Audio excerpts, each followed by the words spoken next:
This is Groundeffected. My name is your dad, and in this video I'm going to be painting Alexstraza from the W0W series of nerd gaming things. Usually I would leave this to the end of the video, but it seems that quite a few of you are not making it to the end of the video, so if you're going to leave, just click like, share it with your gran, and add subscription, something like that. Let's watch this video of how I painted this model statue thing.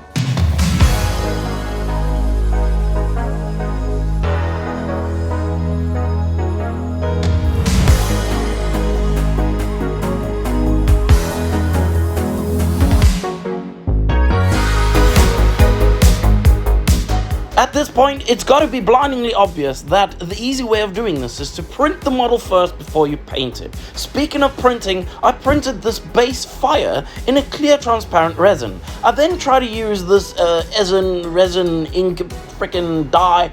It's terrible. Don't use this stuff. Skip this step and move on to the next step, which is taking game color ink from Vallejo, which actually is an ink that works and I like, and spraying that over the tippy tops of the fire.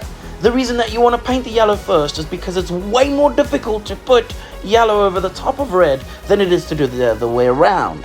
Now once I've got the red sprayed into the spaces and I've got a lovely transparent gradient of red and yellow with a bit of orange in between, I'm going to need to give a little bit of contrast to this, and the way I'm going to do that is by using a Tamiya transparent red. This red is just a little bit darker, or should I say a bit deeper than the red that I used from the Vallejo variety of ink colors.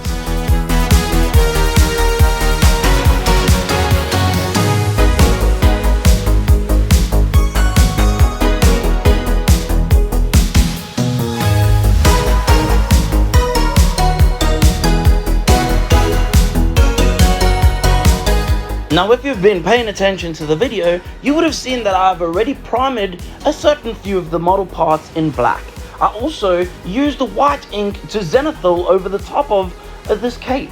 Zenithal is just a fancy model making word, putting white ink or white color over the top of a black base. This most certainly does help you when you want to make sure that the colors you're placing on top of that are as saturated and as vibrant as they possibly could ever be.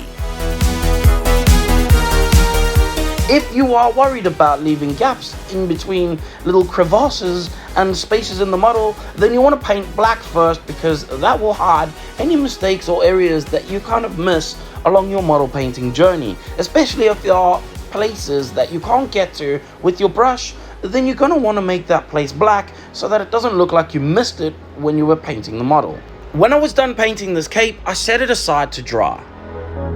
This video was sponsored by 3Dverse Studios. That is a Patreon within which you can get STL files to 3D print and make your own statues just like these ones. If you like this kind of thing, then go check out the 3Dverse Studios on Patreon. They are currently having 4 statues a month that you can actually print and paint for yourself. If you don't like painting, or you can't do it, or you think you're not good at it, just print them and put them on the shelf because they look cool anyway. I also would like to say that their models are of really high quality, and I actually really enjoy making all the models that I've made so far for 3Dverse Studios. Thank you for sponsoring the video, my dudes. It is because of you guys that I'm able to keep these channels and videos and things happening. Go check out this link in description. Check out the description for link in description. Now getting back to painting this model, I'm going to actually paint brown onto the antler things that are on her head before I start on the skins. This time for the skins, as it is a fantasy model, I wanted to try something a little bit different. So instead of using the reddish flesh that I usually use to base skin tones, I'm going to base this one with purple. Why not? Let's just start out being completely ridiculous. And then I'm going to use pretty much the normal formula over the top of this, but the purple was the base, so that's the difference. That is all the only difference in how I painted the skin, was just the base tone. Hopefully this gives you something to try. Maybe you're interested in this way of doing it, I don't know. But I'm going to leave you with the visual images of me painting the skin tone for your enjoyment of your eyeballs.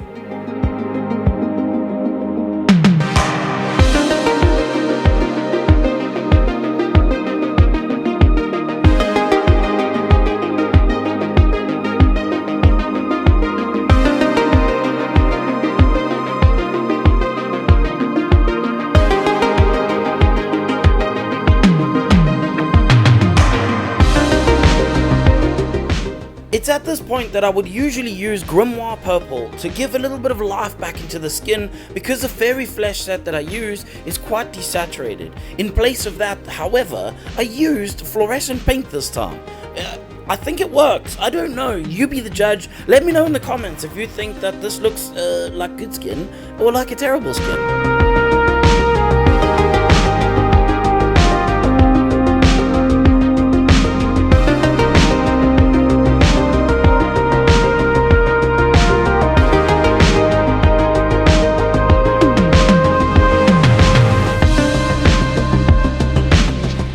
After I was happy with the rough volume of the skin tones that I had produced, I gave it a yellow tint. This is because, again, like I said, the colors that are used in the fairy flesh set are quite desaturated.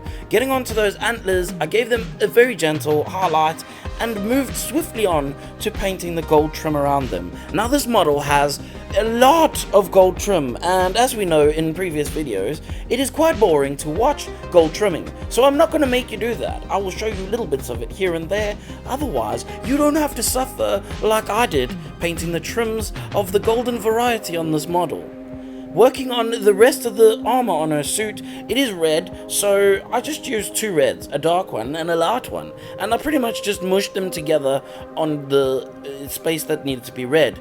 Quickly, just to add to the skin tones, I decided to use this orcish flesh from scale 75 pretty much, because I don't know why, I just wanted to add another variety of skin tone to the many plentiful varieties of skin tones that I already had on this model. I then went back to painting the rest of the armor on the model because I was obviously distracted with the skin tones. I then went into doing all of the wonderful gold trimming, and then I cut that out for you so you didn't have to see it, but I moved on to painting her hair, and I did the same thing with her hair pretty much as what I did with the armor platings.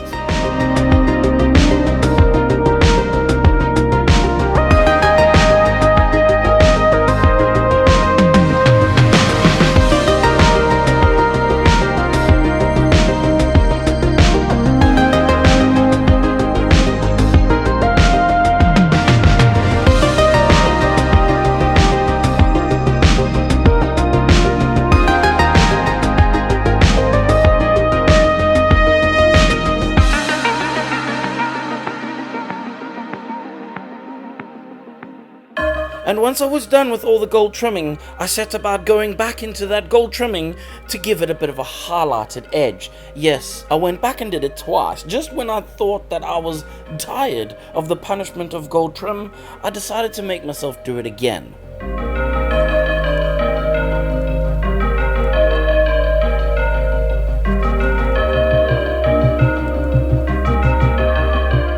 And for a little bit of a cheat, which is not technically cheating, but I used Caribou Crimson, which is quite a bit darker than the reds that I had originally used, and I sprayed that on a very low pressure with my airbrush into the shadowed areas of the hair to give it a bit more volume. I then used super glue to glue the horns into the head. I also used Activator, which I have since learned does not destroy the paint. Thank goodness for that, because this thing came in clutch many a time.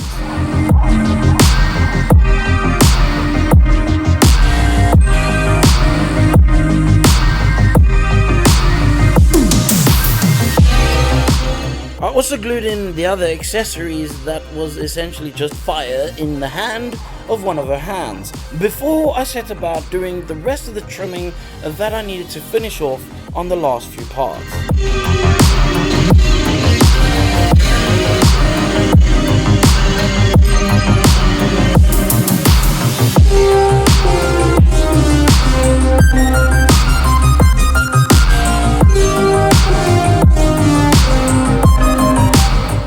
I then painted her eyes in the usual manner of which I paint eyes. This model is particularly small in terms of model sizes. It's not small for a miniature, but it's quite small for a statue. I'm pretty sure it's 1/12 scale. I'm not 100% sure of that, but with it being that small, I can't be too crazy on these eyes, and so I decided to paint them in by hand and just very carefully painted the irises and made sure that they weren't squint.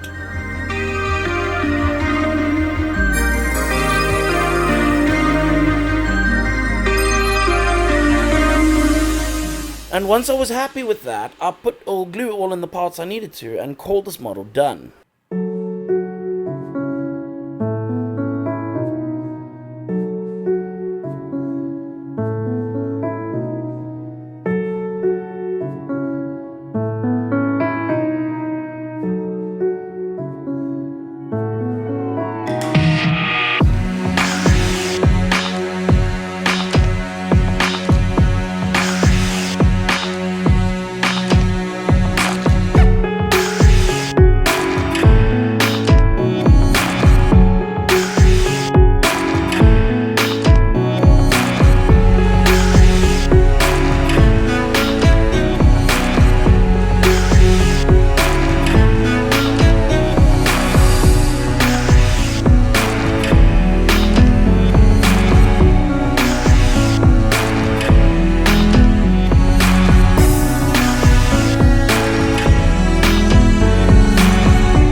Hopefully you've managed to take something out of this video that will help you in your next printing and model making escapade.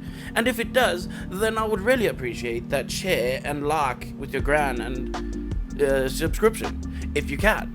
And also, this is the time of the video when I need to tell you thank you for watching the video, but there are people that I want to thank as well on top of you, and that is the patrons. And this week we got a couple new patrons who I would like to thank right now. Mike and Brent. Thank you, my dudes, for keeping the lights of the Patreon blind in my eyeballs. Now that I've looked into it, all I can see is big white squares. And it's time for me to get to the part of the video that everybody waits for, actually, and that's the part when I get to tell you if you didn't like this video, I don't care, but you can now kindly f*** off. Maybe I drank too much Red Bull today.